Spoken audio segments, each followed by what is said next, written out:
I was with her sister-in-law, and I didn't realize that it was Barry's sister. I thought it was, at first I thought it was her brother's, one of her brother's wives, but it wasn't,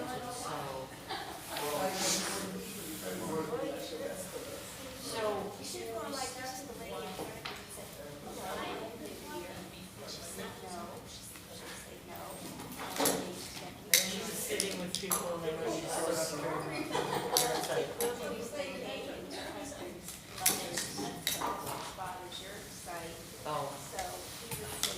here and She looks so familiar, and now I know why. But I didn't know who it was. Right. Yeah. They said it was going to be Jay or People get some clumsy. I'm actually doing it sure is. Hi. Still looks for the buds on my face, not it. how are you? I like your mask. Oh, There's a few though.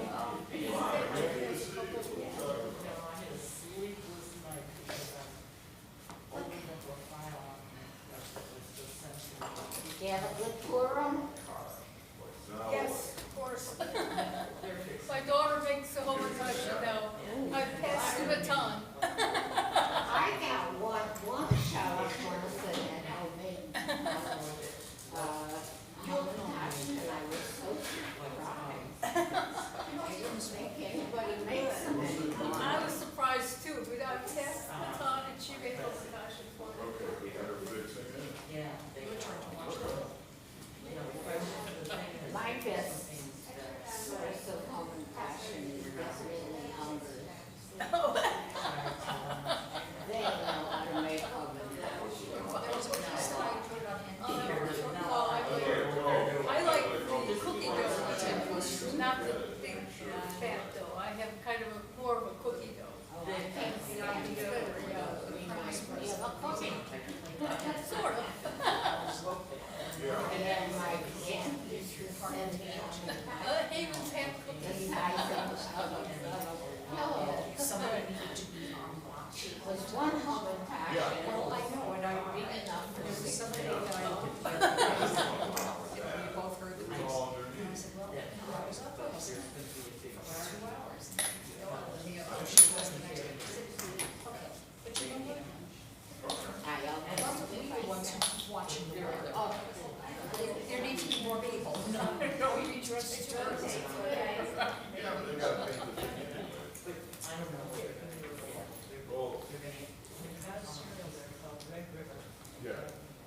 Yeah, they have to get to, in the small town.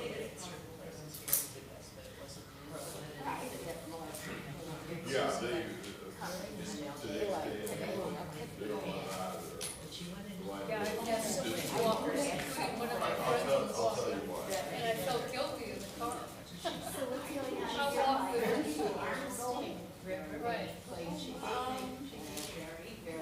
don't know if this is gonna work in the workplace, but I'll give it a try.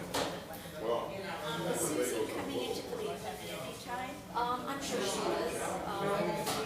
The weather will break upon you.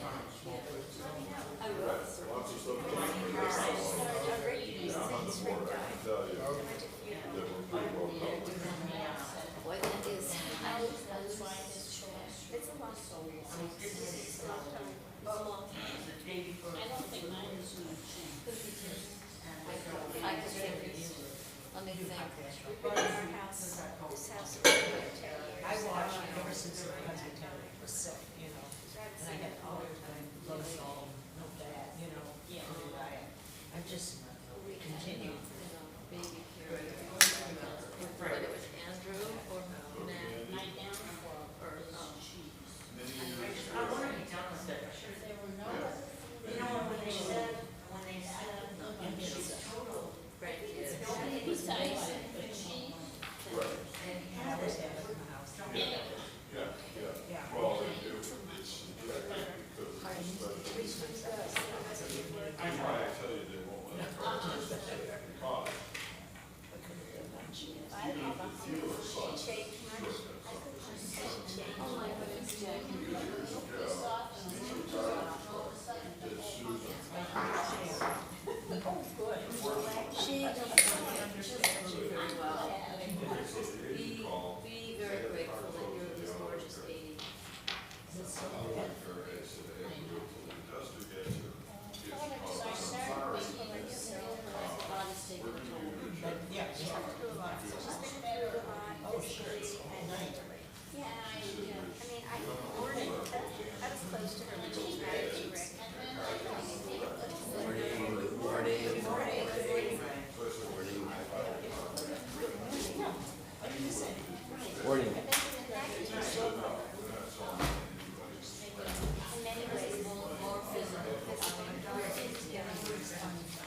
Yeah.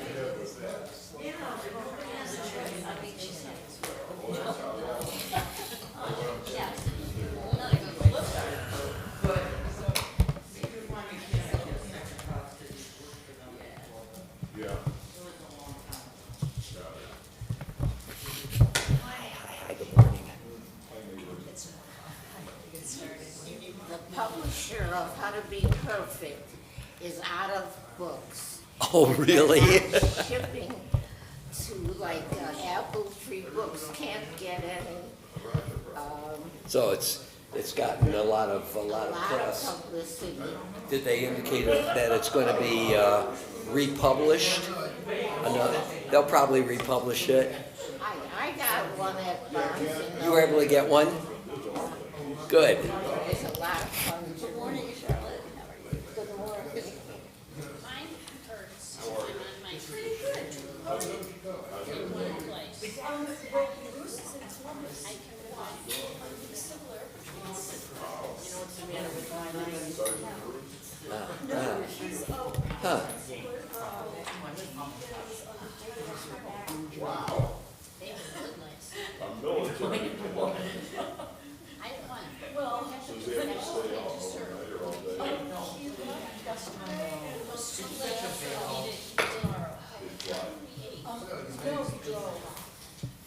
That's why I told you yesterday. Oh, it's only a little over 2 hours. Good morning. Shabbat shalom to everybody. Leftover Shabbat. Nice to see everybody. Maida, thank you.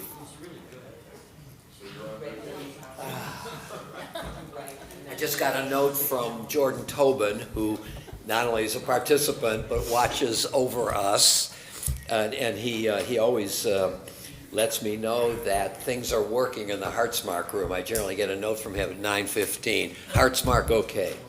So here's what he said this morning at 9:16. Hartzmark streaming, but in black and white. Will probably change when the ambient light changes. And then in parentheses, if all the lights are already on. And I said to him, thanks, but let me know. So I'll keep this a bit open just to see if it changes to something more regular. What did he say? Anyway, welcome. Good to see everybody. Welcome to live streamers. Shabbat shalom to everybody. So, let's begin with our blessing. Baruch atah Adonai Eloheinu melech haolam, asher kidshanu b'mitzvotav v'tzivanu la'asok b'divrei Torah. We praise you, Lord our God, sovereign of the universe, who sanctifies us through God's commandments, enjoining upon us the obligation to immerse ourselves in words of Torah. Amen. Is that bagels I see over there out on trays? I'm sorry? Good, yeah, they're fresh. Okay. We're probably moving to another paradigm in terms of the issue of paying for things. We're probably going to buy enough bagels for this group plus X number of people. We'll freeze them so we don't have to go every week. Joan in the past has organized the pickup, but I think we're just not going to burden the few of us with doing that. And since we're only going to be ordering a couple of dozen bagels at most, we'll order 4 dozen and have a couple of weeks of bagels. And live streaming, we've in the past traditionally we've shared that expense. But now I think most people who are participating in Torah Study are live streaming, and it's hard to charge them, and especially because since COVID, live streaming has become so prominent a feature of temple life that it's really hard to charge for streaming anymore, because this would be the only activity for which that is the case. So I think what I'm going to do, and I'll probably say this in a little more thoughtful, systematic way at some point when I've had a chance to think about it more and confer with a couple of people in the building. I'll probably pay for all of this through the Torah Study Fund, and just generally request that people, if you're of a mind to do so, to make a contribution periodically to the Torah Study Fund. And it's totally voluntary, and nobody's checking, and nobody should feel an obligation to do it unless you do. So we're probably not going to be passing around sign-up sheets or anything like that. A new era. It was BC, and now it's AC. It's before COVID Yeah. and after COVID. Okay, so what I want to try to begin to do today is to wrap up our study of biblical ethics, to try to summarize what it's all about, to put it in some context, to look at a variety of categories in which, or concerning which there are going to be some examples, just to see that we can't get our head around this very untamable, I might say, idea in the Bible. What we've been doing, as you know, throughout the years, we've been looking at Immanuel Kant's 4 questions. Kant, for those of you who are new to this, one of the greatest of all philosophers. I think in anybody's list of the top 3 or 4 philosophers, Immanuel Kant will figure, not only in terms of profundity, but in terms of impact. And Kant wrote 3 critiques: the critique of pure reason, the critique of practical reason, and the critique of judgment. The first deals with knowledge. What are there are really 2 questions that Kant raises in this massive and dense book. What are the legitimate objects of knowledge? What kinds of things can I know? And what are the conditions for the very possibility of knowledge? And Kant essentially says that metaphysical objects, like God, like the notions of immortality, transcendent objects that are not observable or available to our senses, these are things we can't know. So Kant eliminates metaphysics from the domain of the knowable, and it's only faith that can access them. So Kant's critique of pure reason deals with the question of epistemology. What can I know, and how can I know it, and what are the limits of knowledge? The second critique deals with ethics, and the conditions that make moral judgment possible. That's one of the things Kant is interested in, the possibility of knowledge. What are the conditions for the possibility of knowledge, for the possibility of ethics? And the third critique deals with aesthetics. And at the end of the first critique, Kant raises 3 of his 4 questions, and in another essay on logic, he indicates the 4th one. And his 4 questions are: what can I know? What ought I to do? For what can I hope? And what does it mean to be human? And we've dealt with what does it mean to be human at the beginning of our discussion. We're going to try to wrap up now, today, and probably into next week. What ought I to do? And then we'll turn to the question of hope.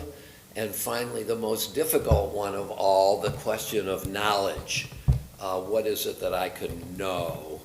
And that's going to open up the issue for us of the difference between knowledge and belief. The Torah definitely calls us to believe, but does it also tell us what we can know? And I define the difference between knowledge and belief. Knowledge is justified, true belief. And it's the question of justification, which means we have to become self-conscious about the question of knowledge. I believe X, but does it become something that I know? Well, how would I justify knowing it? And that calls for reflection, or I might say philosophy. And as we know, the Bible is not a philosophical text. It's not a systematic text. It doesn't raise questions to answer them. It's more a book of, I'm going to regret saying this, it just occurs to me to say it. It's more a book of presentation than demonstration. It doesn't step back and demonstrate the status of what it presents. In the beginning, God created the heavens and the earth. Okay, that is a presentation of a major claim. The Bible doesn't step back and say, wait a minute, what gives me the right to say that? How can I justify that statement? That is something the Bible doesn't do explicitly or directly. What we might say that it does do is that it works that presented idea out, so that it doesn't just say in the beginning God created the heavens and the earth. It goes on to say exactly how and what God presented. And in a discernible order, right? The days of creation, with two climaxes, the creation of human beings on day 6 and Shabbat on day 7. There is an order to the days of presentation. It has a comprehensiveness. It has a coherence. That is, without raising the question, is it coherent? We can see by analyzing what the Bible presents that it does have some coherence, though plenty of things are left undemonstrated, unjustified. Why is the sun created on the 4th day? That doesn't make any sense at all. And that requires the commentators to try to take a stab at it. So the question of knowledge is a complex one, justifying what we take to be true belief. And the Bible doesn't do that in any direct way. So we're going to wrestle with that question of what is it the Bible thinks we can know beyond what we can believe. If that makes any sense. So I'm going to feel very challenged by that question too, just to see if we can make any sense out of it. So what I'd like to do is to introduce our summary of biblical ethics by reading some excerpts from 2 books. One, Alan Middleman's A Short History of Jewish Ethics, and secondly, John Barton's Understanding Old Testament Ethics. And these 2 excerpts that I'm going to read, I think, will give us an interesting overview of some of the issues of biblical ethics. Okay, so I'm going to read, but I'm going to stop to say some things, and if something that I'm going to be reading is either to you controversial or totally opaque you don't get any of it, and we'll try to flesh it out a little bit. So don't hesitate. These guys are dealing with conceptual matters, and it's hard to listen to and to absorb. So be sure that we're going to try to clarify it together. Okay, so this is Middleman's Short History of Jewish Ethics. So he says here, when I was in graduate school many years ago, he says, I had the good fortune to come upon Alistair McIntyre's A Short History of Ethics. You may remember many weeks ago when we began our study of ethics, I quoted McIntyre at some length. In his wonderful book, 3 rival versions of morality. And those are, what are they? Tradition, genealogy, and encyclopedia.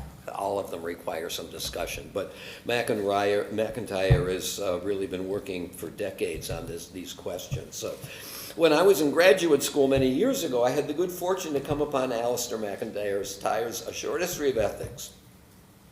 I found this book insightful and useful. I still consult it with profit today. Even though McIntyre has distanced himself from the short study the book represents. He wrote the book, and then later he reflected on the book that he wrote and distanced himself from what that book is about. More of that in a moment, Middleman says. I wondered back then whether a similar study could be written on Jewish ethics. This book is an attempt to respond to my decades-old query. There are a number of formidable problems in thinking about Jewish ethics as a conceptual category. That is to step back from the details and see if we can get an overview of it. There are a number of formidable problems in thinking about Jewish ethics as a conceptual category, let alone in organizing a presentation of Jewish ethics along historical lines, a history of Jewish ethics. I'll try to work through some of these problems in the pages that follow. As I mentioned, this is Middleman, MacIntyre himself repudiated the kind of historical presentation of Western moral thought he had achieved in his short history of ethics. He abandoned the view that each of the great moral philosophers whom he treated was talking about the same kind of thing, such that one could see them as existing within a single ongoing tradition. In other words, his earlier short history of ethics, let me use a visual metaphor, presented the philosophers in the history of Western ethics as beads on the same string. The string represented the history, and the beads contributing each to that same history. In other words, there was not a continuum of thinkers thinking in the same sort of way about the same sort of topic. MacIntyre came to the view that Western moral thought, down to the most fundamental issues of what morality can be said to include, is so irreducibly varied that it cannot be held to constitute a single tradition. We still have the beads, Thomas Hobbes, Immanuel Kant, Jeremy Bentham, but no longer a string, but each bead dealing with ethics in a different kind of way. Rather, he says, there is a congeries of traditions of moral inquiry, criticizing a famous 19th century Victorian predecessor in the business of writing histories of ethics. This is Henry Sidgwick.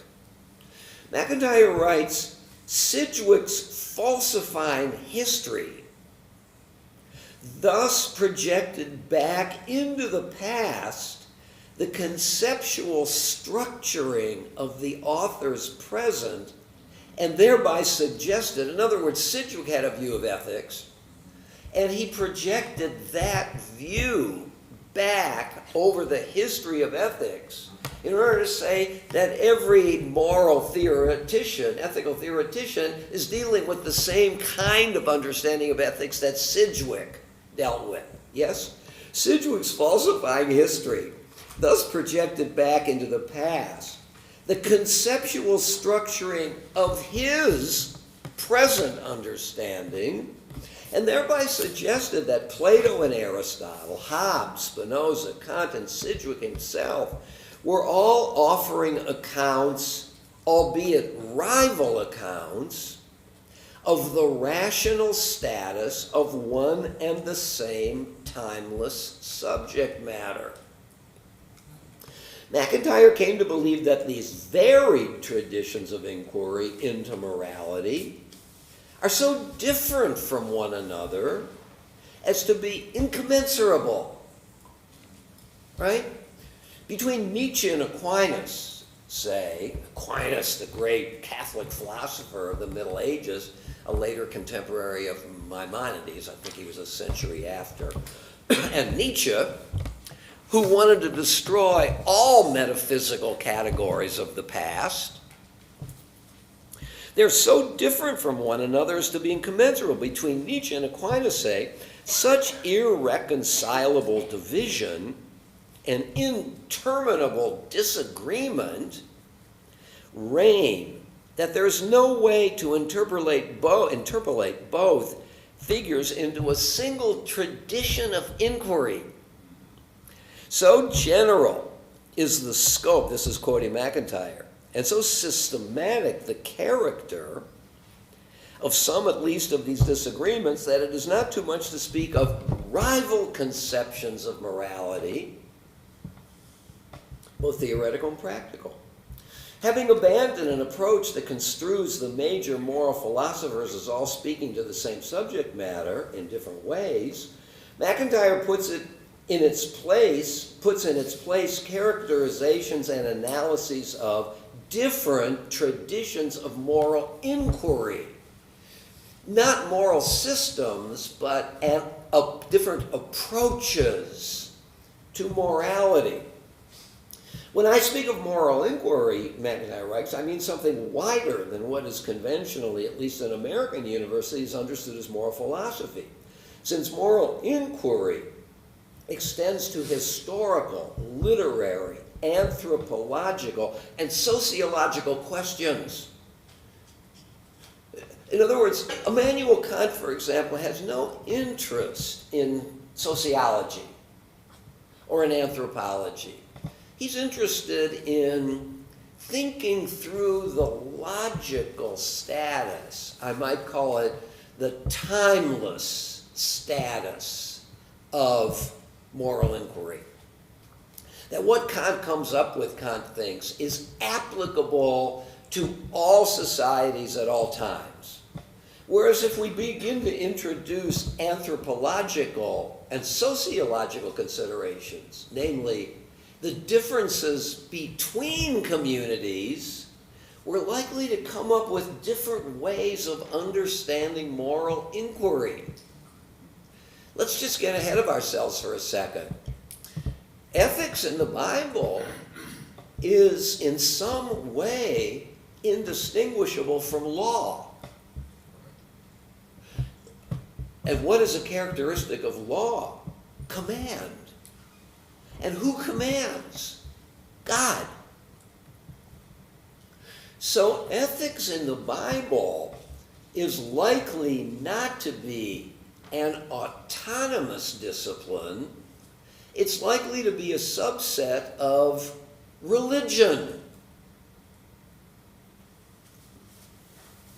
Biblical ethics is religious ethics, we might say. And even more specifically, divine command ethics. Love your neighbor as yourself. Now, Immanuel Kant would try to figure that out logically. In what sense is that a valid imperative? And Kant has a way of understanding whether it is or not on the basis of logic. Can I universalize my maxim to love your neighbor as yourself? Can I wish that everybody loves his or her neighbor as himself? Can I imagine that? And if I can, then it becomes a proper imperative for me. Let's suppose I want to tell a lie to somebody, and I ask myself before I do it, can I universalize the maxim that anybody can lie when they feel it's necessary? And Kant points out, I won't go into the logic of it so much, that I can't universalize it, because if everybody lies all the time, there's no distinction between truth and falsehood, and societies fall to the ground. And since I can't universalize my maxim, I can't wish it to be incumbent upon everybody. That alone tells me I am wrong to lie. Lying is wrong. So Kant has nothing to do with anthropology, sociology, God. Matter of fact, Kant believes that divine command ethics are not ethics at all, because ethics is generated by the individual's will to say something, to do something. And as soon as you get God in the picture, it's no longer ethics. Jackie? But couldn't you say that some people say that God's will is what makes me do something? So you're putting God into the picture? Yes. Yes, and that's what Immanuel Kant's, the point that I'm trying to make here is that MacIntyre's idea, which is an important idea, is that different traditions, different philosophers think of ethics in different ways. We can't put them all on the same string. And I'm just using the example of a way of understanding biblical ethics as being rooted in law and in, to use Kant's term, heteronomy.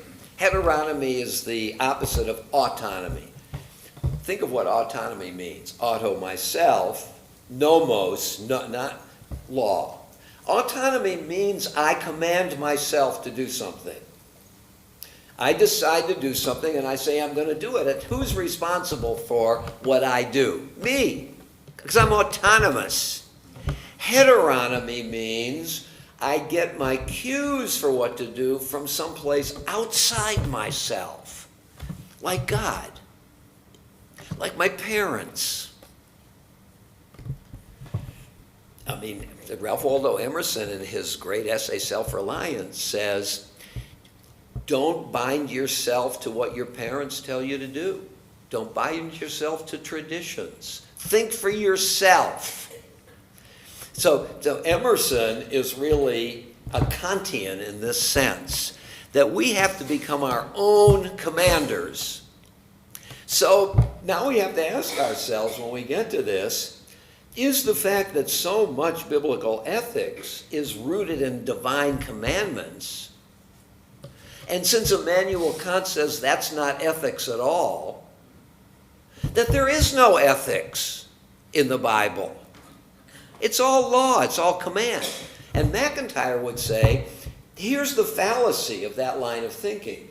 You're thinking that all ethics is the same kind of thing. And that if Kant has got his finger on what ethics is, then the Bible has no ethics.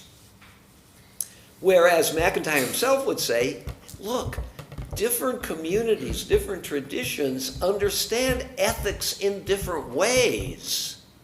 And therefore, a tradition like Judaism, which may think of God as commander in some important way, or in some strands, can still count as ethics, even though Kant doesn't think so. Because there's not just one way of thinking about it. Let me just go on for a little bit. So, these concerns, Middleman goes on to say, speak directly to the methodological problems of Jewish ethics.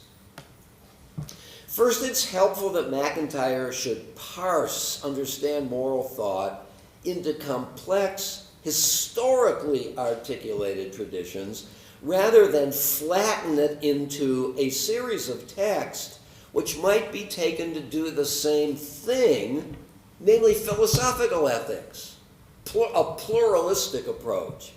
As we soon shall see, Jewish ethics seldom presents itself in an official philosophical uniform. One must ferret it out of legal texts, stories, commentaries, wise sayings, and so on. That's worth saying again, because the Bible presents itself in many different guises, in stories, in commandments, in parables, in proverbs, let alone in stories which are not themselves self-conscious about what they're doing. The Joseph story is presented. The author doesn't step back to say, and what characteristics of Joseph and his brothers can we derive from this? Issues of character are part of the subject matter of ethics. The subtitle of this book by Middleman is Conduct and Character in the Context of Covenant. Okay? So Immanuel Kant would, I don't think, want to look at stories to try to figure out what components of character are implied without having been called attention to. The Bible is without footnotes. Here's what we mean when we say that the brothers hated Joseph. Here's what we mean by this.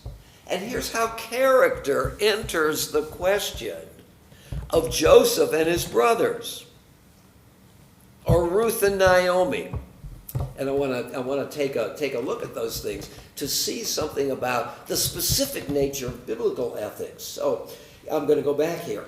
As we soon shall see, Jewish ethics seldom presents itself in an official, philosophical, that is self-reflective uniform.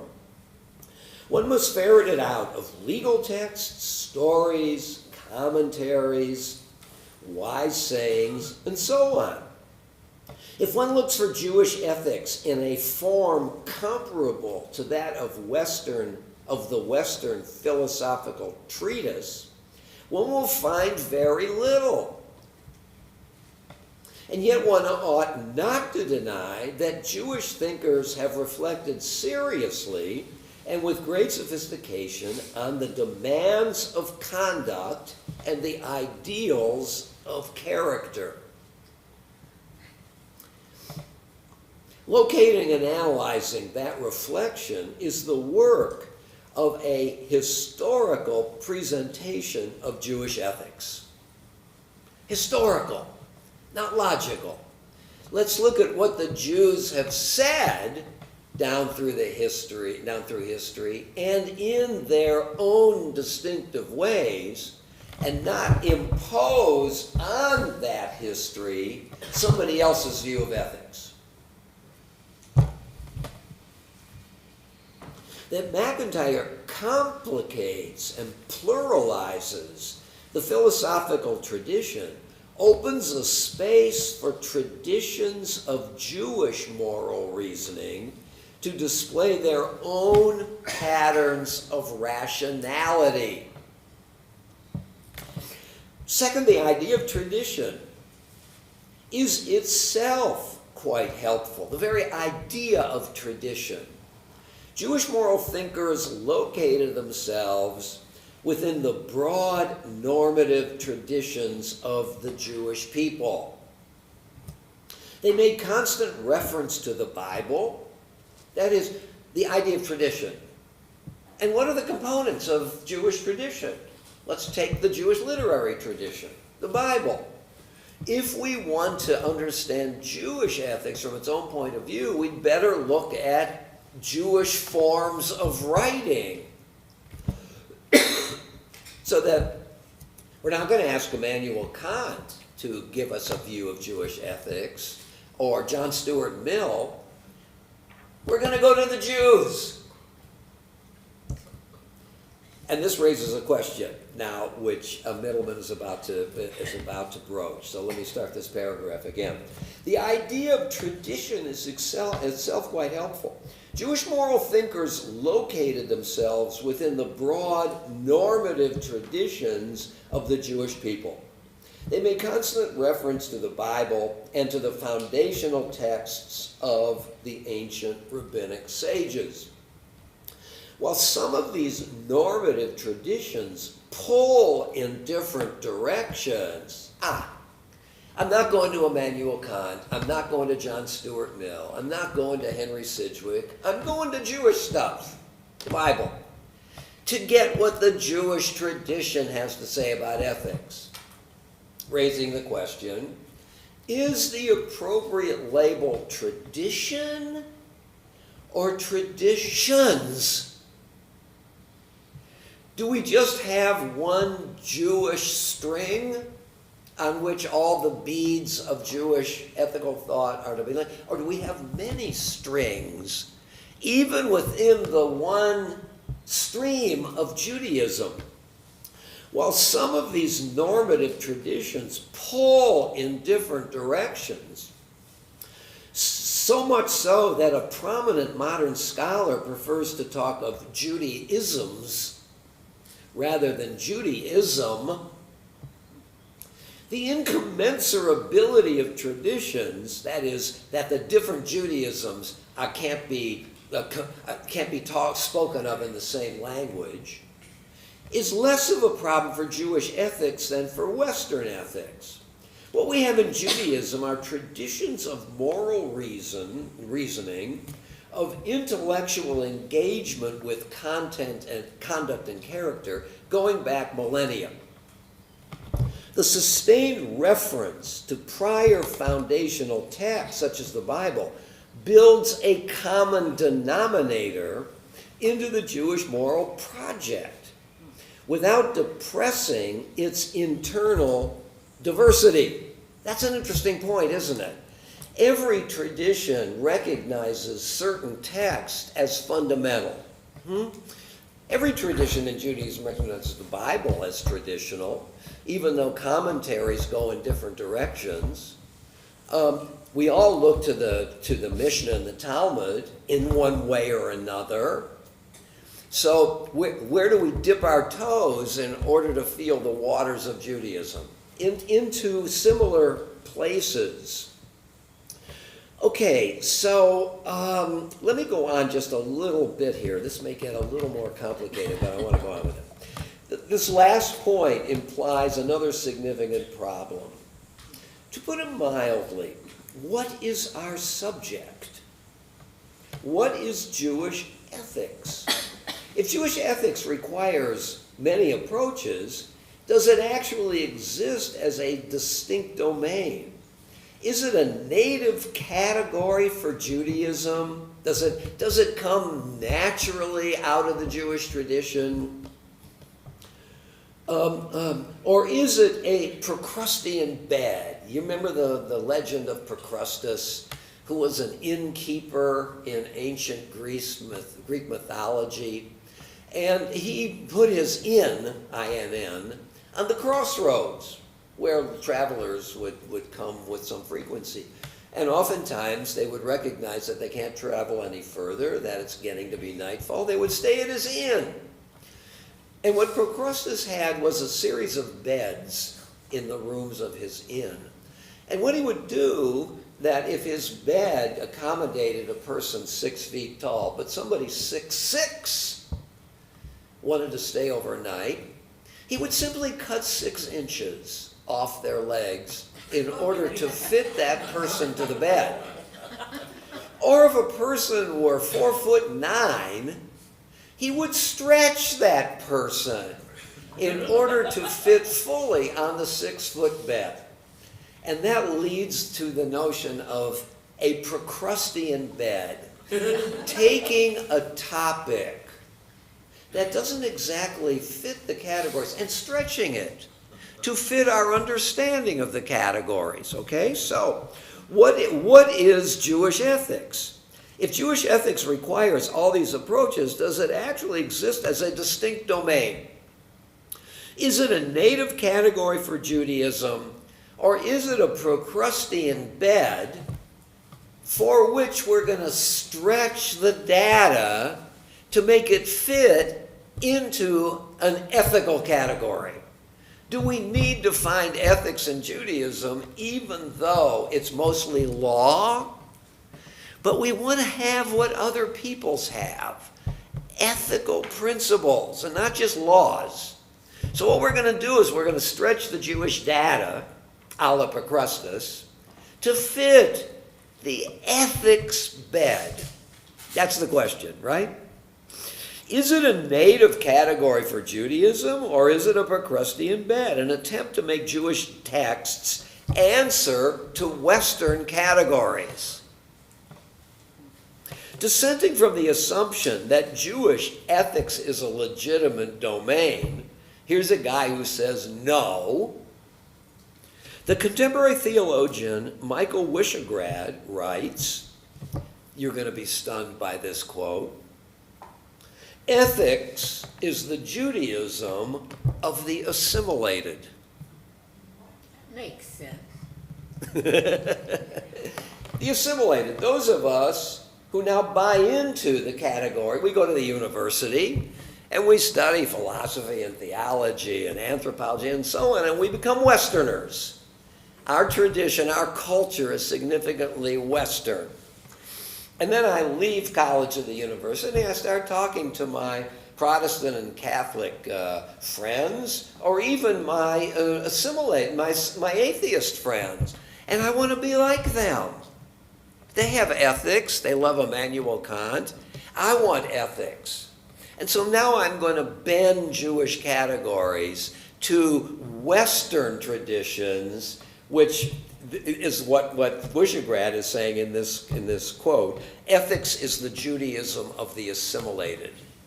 Namely, as a category, it's foreign to Judaism. For Wishograd, the urge to construe Judaism along the lines of ethics is typical of liberal, non-observant, modern Jews. I mean, even if you don't accept the specific application of this idea, it's still a very provocative idea. How much of what we Jews say, do, feel, believe is a product of our interaction with non-Jewish Western civilization, and how much of it derives from indigenous Jewish categories and thinking? No value judgment need to be imposed on that question. I mean, we are both. I mean, I'm sure you agree with me when I say I learn as much from Plato as I do from the Bible. From John Keats as a poet as Judah Halevi as a poet. I find it expanding, enriching. Although it does create a boundary question, doesn't it? How much of what I do is animated by Judaisms, and how much by non-Judaisms? And what's the value of this question? Could be nothing. I mean, what it is we do is a combination of stuff. But it depends on what I would like my identity to be and to feel like. I want to think of myself as a deeply Jewish individual. And when I love St. Thomas Aquinas and St. Augustine, I might ask myself, well, how much of what I am culturally is really Jewish after all, and how much of it is Western? And that might be just a descriptive question. I'd just like to know. Or it might be a normative question. Whereas I'd like my central identity to be Jewish, but upon reflection, I might discover, God forbid, that it isn't. Stuff like that. Let me just finish this, and then we'll talk. So, for Wishograd, the urge to construe Judaism along the lines of ethics is typical of liberal, non-observant modern Jews. Jewish law, halakha, is the operative, authentic category of Jewish self-understanding. The Jewish ethics project of liberal modernity is an attempt to substitute something purely rational, universalizing, cross-culturally intelligible, and respectable for the highly particular, divinely revealed law to which pre-modern Jews gave their allegiance, come what may. Jewish ethics is on this view a kind of political statement, a polemic on behalf of a reconstructed, get this next word, non-offensive Judaism. We want to look as sophisticated as our neighbors. So we're going to embrace non-Jewish categories in order to be able to say to my Kantian friend, we have what you have. I don't want to be offensive to you. There's a wonderful book by John Cudahy, maybe some of you know, written many decades ago, the title of which was No Offense. Catholics, Protestants, and Jews in Modern Society. How can we exist together? We got to find ways not to offend one another. You know, I can't eat at your house because you don't keep kosher. You can't eat at my house. I thought we were friends. I thought we were all Americans. I feel offended by that you can't eat at my house. Okay, here's what I'm going to do. I'm going to abandon kashrut so I can eat at your house. And now yes, true, now we're friends. But I've given up something in order not to offend. Cudahy's notion here is that we bend some of our traditions in order to be a part of a larger pluralistic American society, the substance or the essence of which is finding ways not to offend one another. You mean to tell me my kid can't go to school on June 5th because it's Shavuot? I never heard of Shavuot. My Protestant neighbor says, well, it's our holiday. And, so many kids at our school are Jewish that the principal decided not to have school that day. So now I've got to find a babysitter for my kindergartner. And I got to come early for work just because of what did you say the name of that holiday was again? Shavuot. What kind of word is that? But give me a word that sounds like Christmas. The name of a real holiday. Not the name of some cult that has its holiday. Okay, I'll call the principal and tell him that this Jew wants you to hold school that day. Will that make me less offensive to you? That's that idea. Let me say it again. So, the Jewish Ethics Project of liberal modernity is an attempt to substitute something purely rational, universalizing. That's cut.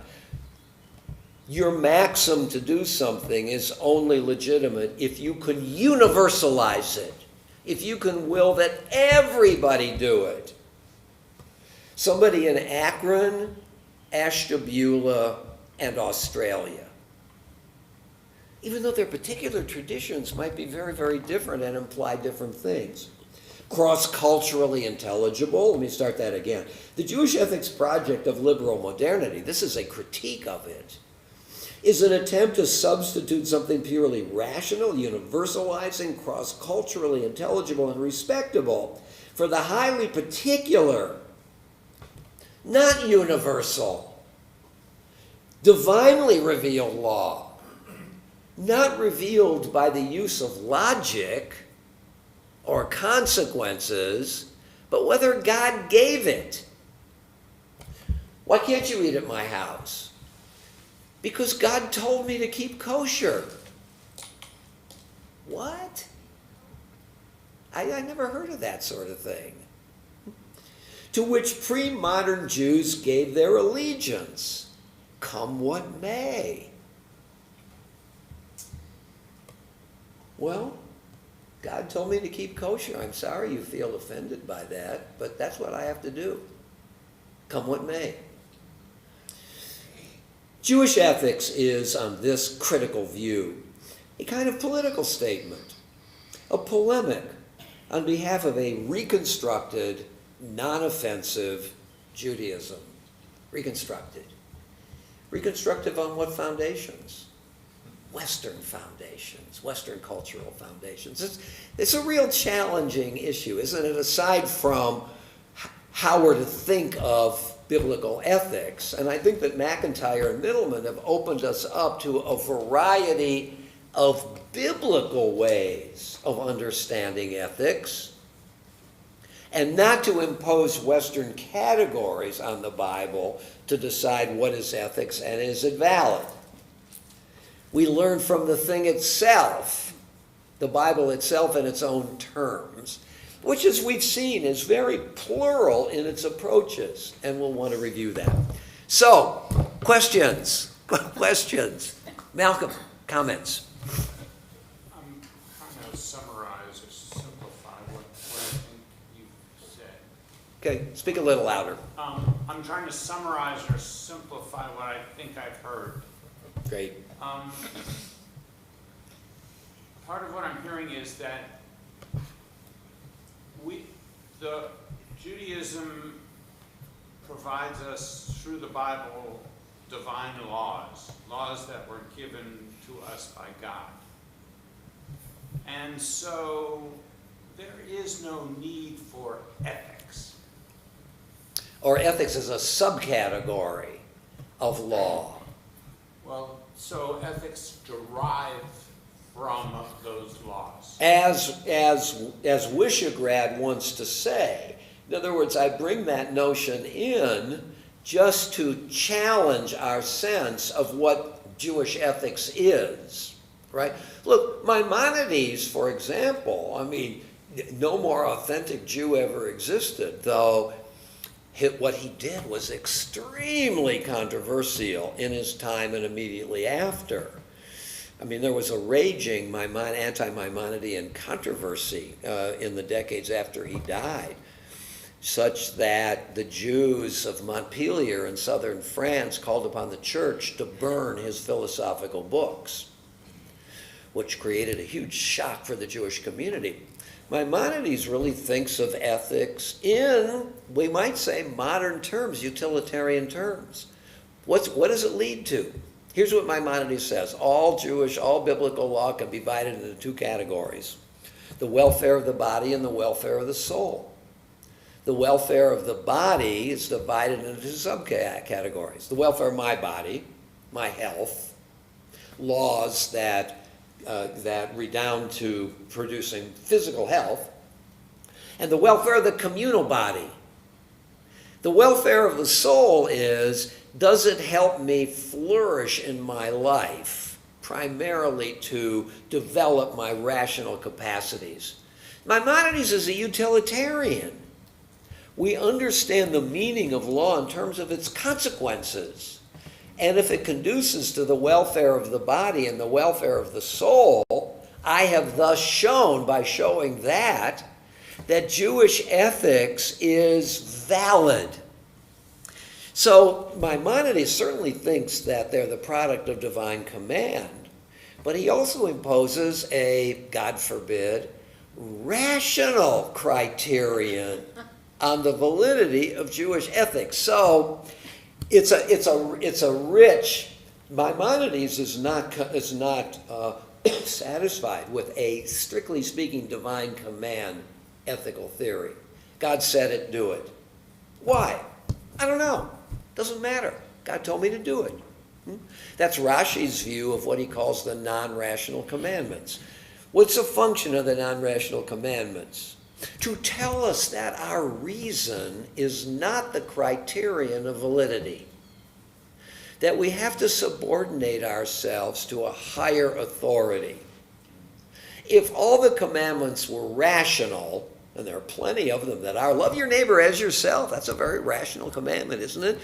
If we don't find a way, however, to define love as loving our neighbor, communities have no chance of surviving, especially if love is respect. What's the rationale for love your neighbor as yourself? Well, look, I mean, I can give you a theory of it. Yeah, God commanded it, but it also is consistent with my reason. What's the rationale for not cooking a kid in its mother's milk? Let me think here. What would my reason say about that? Oh yeah, trigonosis. The Bible doesn't know from trigonosis. It only knows that God said to do it. So the Bible features both rational and non-rational commandments, although the rational commandments are also given by God. I interrupted you. Are there, so you pose this notion of eating at the neighbor's house as a means of non-offense, but I think that has a broader basis in terms of societal good or ethics or even laws. Yeah.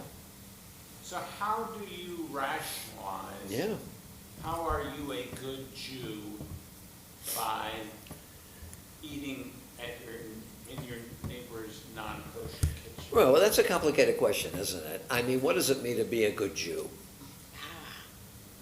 So there are a variety of ways of understanding that. What does it mean to be a good father? I care about my children and my spouse, and of blessed memory, my parents, and so on. Yeah, true. But doesn't a good father also care about other families in a broader sense? Can't I understand what it means to be a good ex in narrow or in broad terms? In other words, so the rabbis ask, why is it that the Bible says that God, when God created human beings, he started with one individual and one couple? And the rabbinic answer is to show us that we all come from the same source. And this is the Bible's fundamental pluralism. So one of the ways of being a good Jew, I might say, is to care deeply about all people and my relationship with all people. Therefore, at least I'm under pressure to think about whether I should eat at my neighbor's house. If God created at the beginning, let's suppose that the biblical author was of narrower mind and decided, you know, when God creates human beings, God created man and woman in his image, chapter 1. Chapter 2, Adam, Eve. And when God decided to write, or whoever did it, chapter 2, I'm going to create 4 people at the beginning, right at the beginning. Adam and Eve, Abraham and Sarah. Or maybe just Abraham and Sarah. What if the Bible had started in chapter 12, when God says, go to the land that I will show you? That would give credence to my resistance to eating at my neighbor's house. Because Judaism has been privileged at the very foundations of biblical history. That isn't what happened. What the Bible does is it says that we're all made from one. So to be a good Jew, I could argue on this, and I'm sure I could find other grounds, is at least to feel the pressure of eating at my neighbor's house. Sure, I'm a particularist. I care about my community. Sure, I care about my children more than yours in some way or another, right? My favorite example is the family picture album. Here's the scenario. I go to your house with my family album, and I say to you, I want you to see these pictures.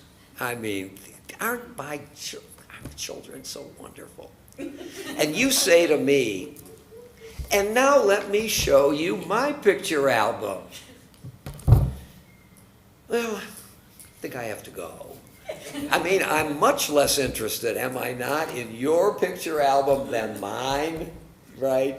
So there is a particularizing element in our psyches. My family, I happen to like the change of the Indians' name to Guardians. Let's suppose you didn't. You're still going to feel stronger about the Cleveland Indians, aren't you, than the Boston Red Sox? Don't answer that question. I mean, we tend to root for our team, don't we? Why? Really? Are the Cleveland Indians the greatest team that ever existed? My God. What about the debacle of the Cleveland Browns now? Where they now signed Watson. And, oh, my God.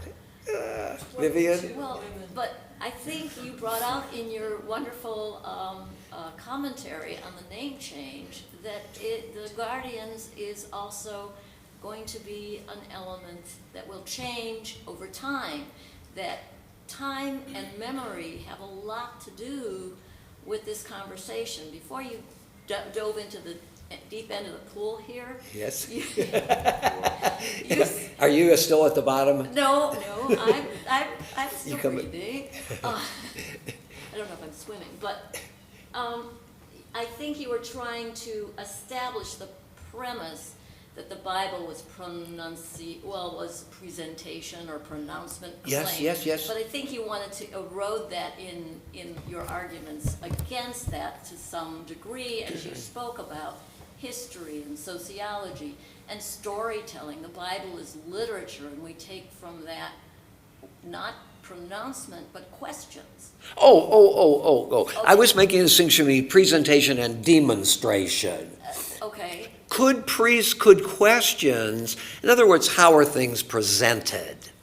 And that gets into the issue of rhetoric, right? And questions are a form of rhetoric, aren't they? You know, take the idea of syllogism. All people are human, Socrates is human, therefore, all people are human, Socrates is a man, therefore Socrates is human, something like that. But there is a certain form of the anthem, of the syllogism, which suppresses a premise. And in suppressing the premise, it invites the audience to supply it, to make that syllogism, that argument, complete.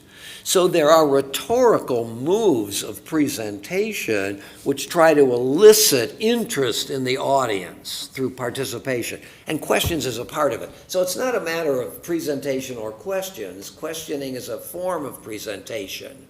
Okay. And what I was trying to say here is that though we can talk about biblical modes of presentation, analyze them, draw out their meaning, we just have to be careful not to think that the Bible is engaged in an argument in order for us to draw, just like poetry. Last week, who was at a couple of you were at poetry last week. We looked at a very, very short poem by a poet that I never heard of before, but found when I was searching around for the poems for that day.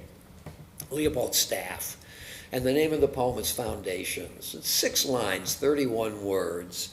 In the end, he says, I'm going to rebuild from the smoke of the chimney. What could that mean? What could that mean? My view of it, and many views, was this was a Holocaust poem. But lo and behold, as we were engaged in the discussion, 2 other quite compelling interpretations were given.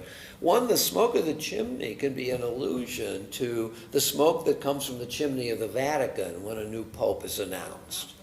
Namely, the foundation on the basis of beginning again, if it's the smoke of the Holocaust, is no new beginnings are possible. That's the end. The Holocaust, these massive slaughters indicate that's a very pessimistic understanding. But now the smoke from the Vatican is a suggestion that maybe religion are grounds for new foundations. And lo and behold, somebody else said, what about the smoke from a stove of a family cooking its food? The family is the foundation of reconstructing society. In one 31-word poem. Now, the poet didn't present an argument. He just laid in front of us something that is multidimensional if only we have the will to try to dig it out. And which interpretation is the right one?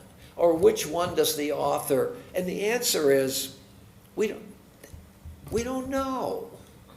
As I wrote to somebody who challenged this whole thing, I said, poetry is complex. So is life. What's the right way to live? Well, many right ways to live. So on. So, Jim? In everything you presented, it appears to me that the time you're in is quite relevant. Yes. Because ethics and morality change, I think, generationally. The Jews, us, typically are visitors in the countries we reside. Yeah. Germany proved we weren't really citizens there, we were just visiting. And what I'm getting at is, Judaism has always adapted to exist in the society it's in. Yeah. Despite the Holocaust. Yeah. And the ethics and morality have to coincide with what's going on, or you can't sustain life. Yeah. And to the point where we've been westernized, no doubt, but the whole basis of law in this country is Judeo-Christian ethics.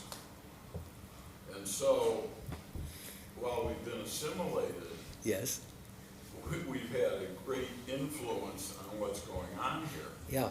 Look at the resistance to the Muslim situation in this country alone. Yeah. It's a Judeo-Christian country, no matter how you look at it. So what I'm trying to say is the time, we have to live in the time we're in. Yeah, that's It's true. nice to reminisce, but we're here now. And that's what I'm getting at with the morality and the ethics. I think you're making 2 points, and one is the moment in which we live is crucial. We have to adapt to the moment. But also when you refer to Judeo-Christian ethics, you're also pointing to a tradition in which we try to negotiate what the moment requires. It's the moment, and it's a tradition, isn't it? Don't you think when we're trying to figure out how to be Jews in this moment, we have to do both? We have to ask ourselves, what does this moment require? But also, if we want to be Jews in this moment, and not just human beings, then we have to ask ourselves, what does Judaism require? Or in Middleman's language, what do Judaisms require? And Judaism's, in a way, is like a smorgasbord, isn't it? You go and you pick one from category. That's a Chinese menu. You pick one from category. So there's tension always, isn't it? But I think you're absolutely right. It's not merely situation ethics. We look at the situation and we decide. We're always looking at the situation through the prism of some understanding of Judaism. You know, I'm going to tell you something about this congregation. So, conservatives or Republicans have said to me over the years, everybody in this congregation is a Democrat, are liberals. I'm not, they say. I'm not. And what am I driving at here? And I forget where I was going with it. There are maybe it's that there are different ways of understanding what the moment requires, depending on your predilection. If you're a conservative, capital C, as in a way a political or ideological idea, then you think that the moment requires certain things. If you're a liberal, I don't want to oversimplify, these are both complicated. So just as the tradition, I know what I was driving at. So what is the Temple's view of Judaism? The Temple's view of Judaism, to short circuit the answer, is what the rabbis say it is. True? I mean, you could resist it, but that's the sort of the official presentation. I mean, we write the rabbi's desk, we give the sermons, and so on. Of course we respect views of people, but in a public way, it's the rabbis. If you were to say, what are the political leanings of the rabbis of this congregation, wouldn't you say that Rabbi Cohen and I are liberals? And Rabbi Dadun, we don't know so much yet. And I think Cantor Siebel tends to be a bit more on the conservative side. But she's not giving sermons. So, yeah. There's one view of Judaism in this congregation, to oversimplify. Liberal is that. When do we give a weight to Russell Kirk or Edmund Burke or William F. Buckley, right? I mean, these are all extremely sophisticated thinkers. If you want to read a wonderful book by Russell Kirk called The Conservative Mind, and he explores a political tradition which doesn't appeal to me. Good for me, I have my choice. But I'm also helping to stamp a certain kind of view of Judaism from the pulpit. But I think, as Jim wants to point out, as we all recognize, there are very many different ways of being Jewish. And so it's a combination of our predilections, the particular moment, and the traditions to which we appeal. Charlotte? Just a short, I was very excited and enthusiastic by what you said. Good. But I want to point out that there are a very important segment of the Jewish population that would be horrified by what you said. You ask them, why you go on Bendemeer Road to take your jacket for a sharpness test? And they say, steak geschrieben. It's written this simple. way. But does anybody in the Reform Temple take his jacket to be tested for sharpness? Exactly. No. Yeah, you're exactly right. And one can say one of two things about this. A religious tradition, broadly understood, is stronger if it really knows what it wants. You know, if a family is sitting around the table and arguing about everything, the family is in some trouble. But if they can come to some consensus about certain things, they're stronger. And we might say the more consensus, the stronger. I guess we might resist that. If Judaism were all Schatnitz-oriented, we'd be stronger. That's the point of and there's something to that. There's something to that. On the other hand, I think most of us feel that it's precisely the pluralism of Judaism that is its strength. I visited a congregant yesterday who was close to dying and was having a conversation with her son, who was apologizing to me for not believing in God. And I said to him, you know, one of the strengths of Judaism is that we embrace people who in their own way are faithful to Judaism and its traditions and continuity. And we accept non-believers as full Jews, because there are many ways of being Jewish. That also, so Charlotte, you're raising this question of how much consensus is important for a tradition to be strong and how much flexibility. And I'm on the side of flexibility. I like the distinction that the philosopher Kierkegaard makes between subjective certainty and objective certainty. I don't know what objective certainty is. I do in mathematics. 2 + 2 is 4. If you disagree with that, you're wrong. That's an objectively certain conclusion. 2 + 2 is 4, in base 10. I mean, we might say it's dependent upon what they... If you're dealing with computers, you only have off and on, 0 and 1. And then you have a very different way of understanding these sorts of things. I don't know that Judaism is the best religion, but I do know it for me. And it's enough for a tradition in its peoples to be subjectively certain, while also making room for somebody else's view. Other comments? I want to move quickly to another.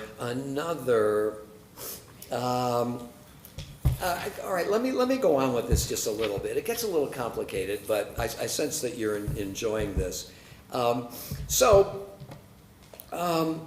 Middleman says, Wishigrad has a point.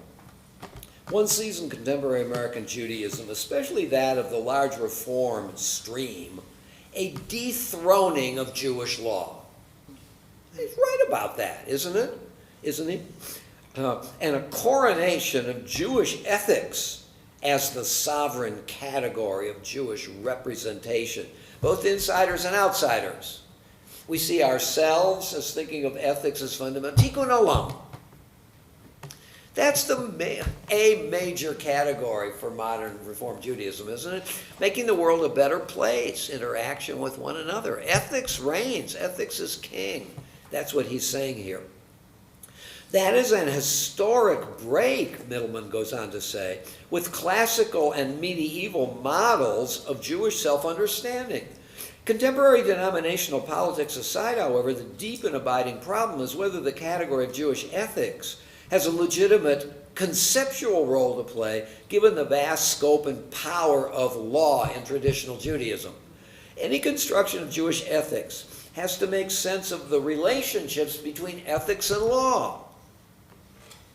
Nor is this simply a problem for acculturated modern Jews. There are legitimate conceptual issues here which must be freed from the ideological framework in which they are embedded.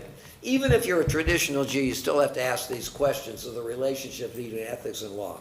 Part of what is wrong with the ideological framework is its underlying facile assumption that we know what ethics and law mean. Rather than carry us more deeply into a fundamental inquiry into the nation of normativity, what's normative, ideology arrests investigation. Could we get back for a minute? To begin to grasp the problem, consider Deuteronomy chapter 6, verse 18. And here it is. Do what is right and good in the sight of the Lord, that it may go well with you, and that you may be able to possess the good land that the Lord your God has promised on oath to your fathers. Two important notions. What's fundamental is to do what's right and good. Those are ethical categories. And then in a utilitarian framework, so the consequences might turn out the way you want them. You judge the appropriateness of the power of a norm in terms of what it yields. That's utilitarianism. You judge it by what it yields. This is Middleman now, doing what is right and good may be taken as an indicator of ethical conduct, and yet it is commanded by the law. Or rather, it is enunciated as a divine command. What foothold can ethics get here? Is law, in the sense of divine command, not the master category? Since all these ethical things come from law, within law. Indeed, not the exclusive category. That's the challenge.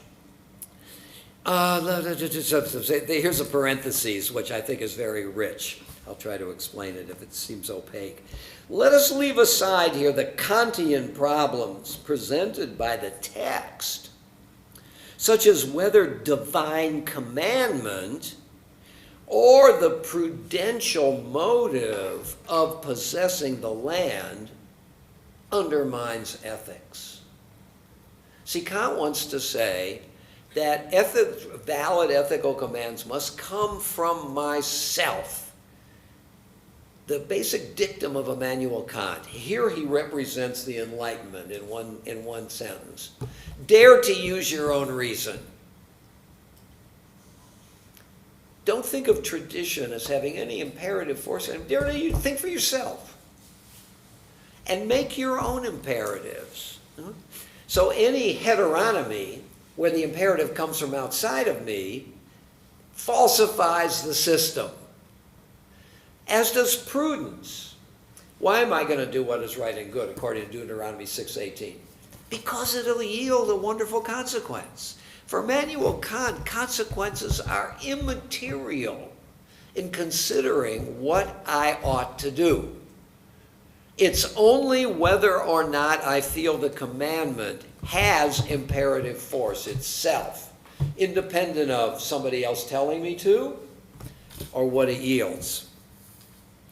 Sensing the problem of categorization, the great 13th century exegetes, Nachmanides, finds a foothold for ethics in this text. I just want to say one thing about Nachmanides. I happen to be reading a book on Nachmanides now.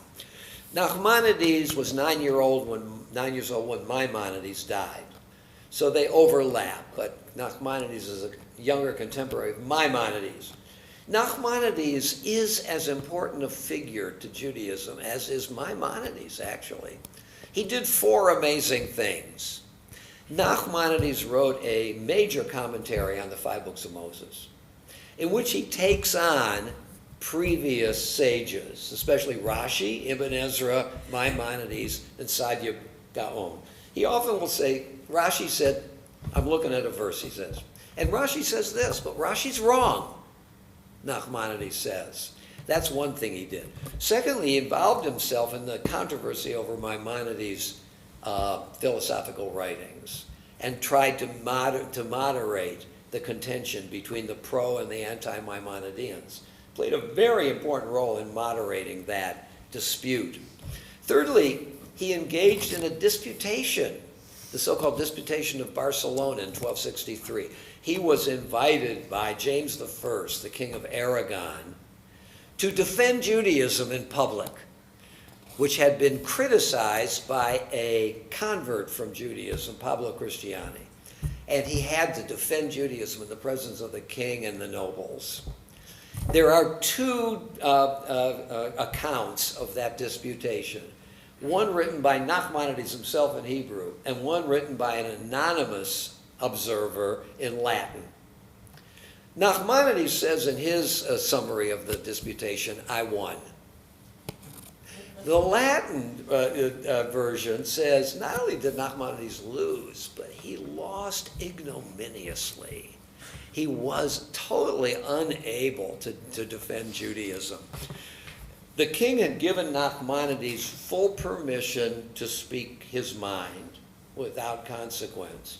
He just can't blaspheme Christianity, Catholicism, Jesus, and so on. But it turns out that Nachmanides received so much public rebuke that the king was forced to banish him. He was exiled. And here's the fourth thing that he did. He went to Israel in 1267 and helped to reconstruct the Jewish community in Jerusalem. And then he died in 1273 years later. He did four amazing things. I think important to note that about Nachmanides. We give Maimonides a lot of time, and we should. But Nachmanides is also a major, major figure. So Nachmanides finds a foothold for ethics in this law-centered statement. As comprehensive as law is, it cannot cover every future case. This is an interesting point, isn't it? If it could, anytime there's a dispute that is brought to the court, all the court would need to do is look at the books. But we have to have a trial in which the pros and the cons, the prosecutor and the defense, have to give their arguments. This is itself evidence that no book, however comprehensive, can cover all cases. That's the first thing. As comprehensive as the law is, it cannot cover every future case.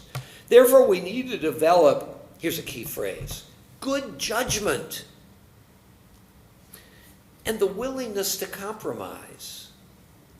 See, it would be very hard to codify what good judgment in general means. Because what is judgment? Judgment is the application of general categories to particular situations. I can't codify all the particular situations that might arise. And therefore, I can't put down in writing what good judgment will mean in every situation. Should I tell the truth? You know what the answer to that is? Basically, yes. But sometimes, no. I'm going to give you another personal example. So I have a friend who's a congregant, who's a baseball nut. And we decided that for the Purim Carnival, we were going to dress in our baseball uniforms of some kind or another. And I said to him, let's meet in the foyer right before the carnival. We'll just look at one another's thing. I was a little under the weather. I didn't go. This guy wrote to me and said, I'm so sorry I let you down. I have something else to do. I can't come. But I had forgotten our arrangement. So now he writes to me, sorry. And I'm thinking to myself, now what should I do? I have a couple of choices. Dear X, that's okay, don't worry about it. We'll do it again the next time. Or I could have said, you know what, I forgot. So, you know what I decided? I didn't say I forgot. And I regretted it. I just let it go. in a way, I didn't lie, but I didn't tell the whole truth. And the reason I did it, which doesn't strike me now as sufficient, is I didn't want to hurt his feelings by saying, I forgot. So I considered it at that moment a kind of white lie. What's the balance between telling the utter truth and hurting somebody's feelings? Some white lies are sufficiently without gravity that it's worth doing it to save somebody's feelings.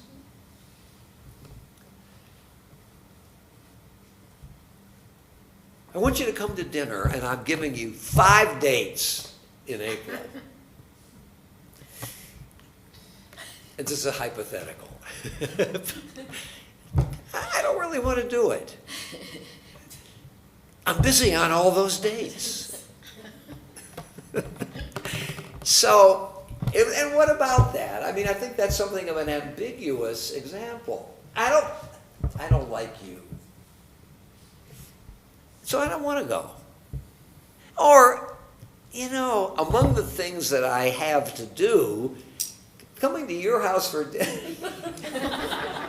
I'm going to get myself in big trouble here. But you know what I'm talking about. So that judgment enters into the picture in terms of when is it proper to lie. There's no algorithm. You can't grind out a decision. Because judgment is taking a general principle, always tell the truth, or conversely, never lie, and applying it to particular situations where more than one value may be at stake, which are in conflict with one another. Telling the truth or hurting somebody's feelings. So here's this idea about Nachmanides. As comprehensive as the law is, it cannot cover every future case.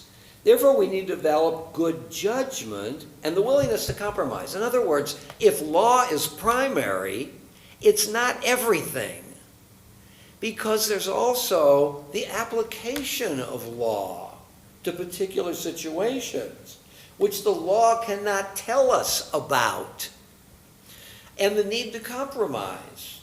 Yeah, I feel strongly about X, you feel strongly about not X. We have a conflict. What are we going to do about it? Because we do want to continue to get along. So I have to give a little on X, and you have to give a little on not X. And that's the way things work. We need to see our fellow's point of view and restrain ourselves from asserting our legal rights to the limit, all the way to the end. Doing the right and the good is required by the law, but it complements and completes the law. So even if law is supreme, even if all the ethical norms in the Bible come from divine command, which they don't, we'll see, still, there's always room in any pan-legal system for non-legal ideas. Persons can be commanded, but personhood needs to be nurtured. Character. The law cares for the character of its adherents. The law is just not trying to get me to do the right things, but to be the right kind of person. True? So, divine commands tell me what to do, but we might say that, it's my example of please and thank you. Why should I? I'm God to you. I'm your parent. Do it. Yeah, but why? No, just do it. But what am I trying to do at my best as a parent? It's also to cultivate the character of my children, to care about others, to engage in the polite gestures that are the glue of society. Please and thank you is the glue of society, isn't it? Duty and virtue hang together. This plays in the joints of the commandments. This seems to be Nachmanides' version of how ethics may relate to law. Now, this gets just a little further. Nachmanides invokes the concepts of peshara, compromise, and the very important notion of lifnim meshurat hadin, which means to go beyond the letter of the law, or beneath the letter of the law. Let's say the intention of the law. Now, I'm just a regular human being, and I try my best never to lie. But I find sometimes that another value is more important, and so I tell a white lie. Do I not feel somewhat bad about this? Yes, but I do it. But going beneath the letter of the law, because look, this person that was counting on coming here but couldn't come for Purim, if I said to him, I forgot, he's going to think a little less of me. And maybe it's important for our relationship to still remain firm, so what's the harm? But if one feels that lying is always bad, then you're imposing an extreme version of truth-telling and lying that most of us really don't live by. We probably do little lies throughout the day. But the person that's going beyond the letter of the law and really gets the point and never lies is what we call a morality of sainthood. Don't you think? I mean, there's the good person, there's the saint. The saint is an extremist, and for whom the situation may not be relevant.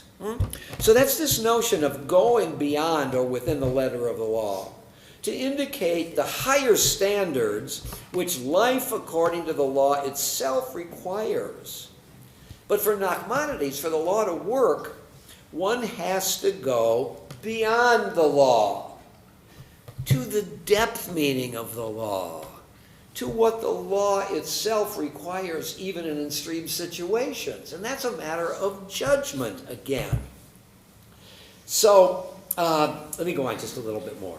But how far beyond the law does one go if the law commands that one go there? This is getting a little too complex.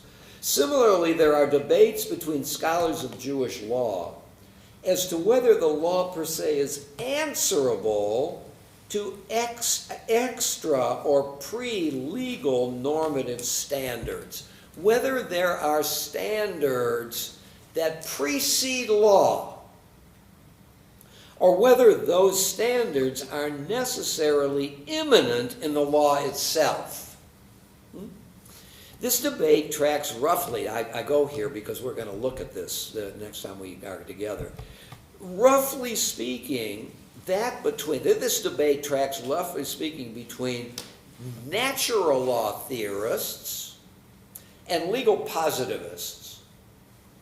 The natural law position that there exists normativity prior to and abidingly over and against law opens up a conceptual space for Jewish ethics. But on the positivist view, Jewish ethics cannot become a stable category. It's always subject to new laws. The positivist view is that my obligations come from what is posited, what is stipulated. That happens in time, in communities.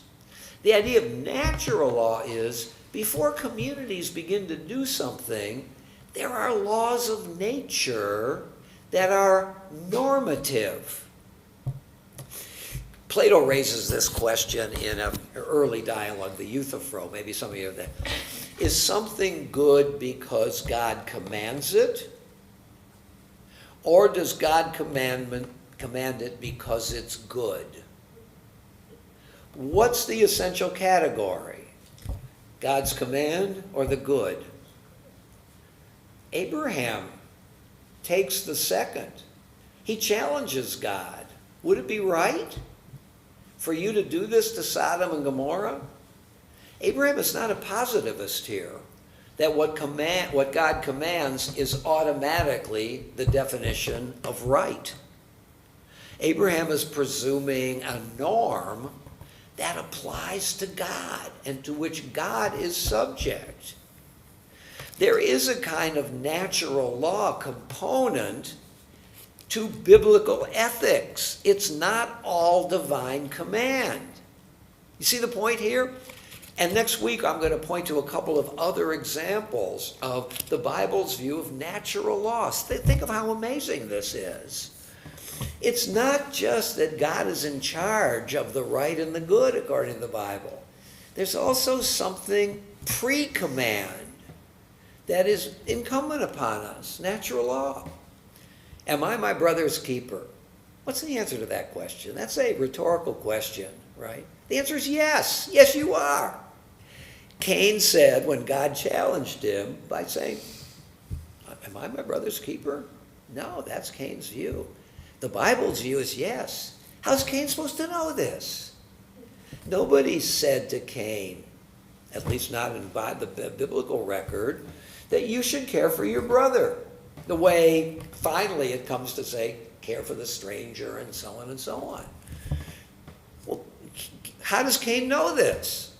He knows this because it's natural that we care for. I'm not saying this, the Bible is saying this. And that's why Cain can be held responsible. Why can Cain be held responsible? You know, I don't say to my 1-year-old when she breaks a lamp, you should have known not to climb up on the table. No. You have to be told. You have to learn that. Because 1-year-olds can't be responsible. But Cain is held responsible, having never been told, at least according to the biblical record, that you need to. So there are wonderful examples. And this is a stunning idea, isn't it? That in a book in which God plays such an overwhelming role in defining what's right and wrong, that there's a whole category that is outside of God's purview, that exists in a sense before God even began to command anybody anything.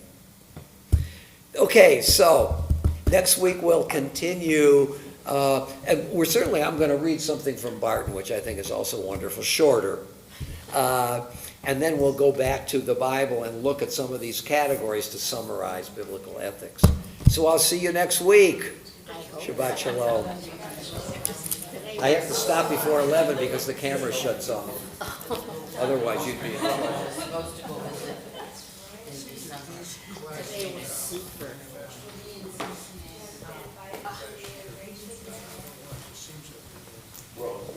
Annie's going next weekend, and I don't want to. And she doesn't want to take me. She doesn't want to drive me. And Christine says, "Amy in this room, you know, and it's really fun that the kids are going to, Very good. Good. Provocative, isn't it? Yes. Yeah, it really is. Yeah. I think what's astonishing is that our tradition is subject to deep thinking, conceptual reflection. Said, I guess you will argue this, but Judaism is such a rational religion. It opens the door to. Yeah, no, that's true. Well, I think it's a combination of both. Yes. Isn't it? Yes, I mean, yes. when we come to a worship service, we're putting our reason aside to some degree. Right. I just want to tell you quickly that when my son comes to Cleveland, Yes. I have a certain number of our sessions put aside for him. Oh, good. Today is going to be one of them. Oh, you mean the recording of it? Oh, that's great. January 22nd. Oh, really? Okay, very good. I choose a couple of Oh, them. that's great. Where does your son live? He enjoys Where does he live, your son? in Northampton, Mass. Oh, okay. Is he connected to the universities there? What does he do? Teaches criminal justice. Criminal justice at University of Massachusetts? And he's such a happy guy. Is he? Is this your only child, or you have more? No, my youngest. How many do you have? 3. You have 3. And where are your other 2 children? The other 2, one lives in Cleveland and one lives in Chicago. Okay, where in Chicago? Deerfield. Okay, Northwest. Yeah. That's great. Yep, our children are our blessings. Oh boy, you better believe it. That's great, that's great. Take care.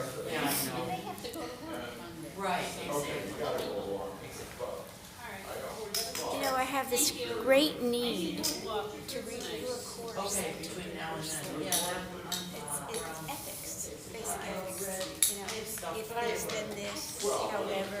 Nice. But Yeah. years ago, I got rid of all my books.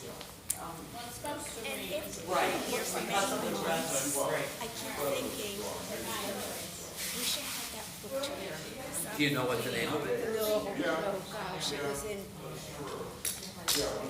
let's see, when did I start? It was in the 78. I wonder if you could go back or call Ursula and see if they have some record, syllabus. Well, I'm gonna see, I'm gonna go over there one day and call them and see if they offer the course. I might just may try to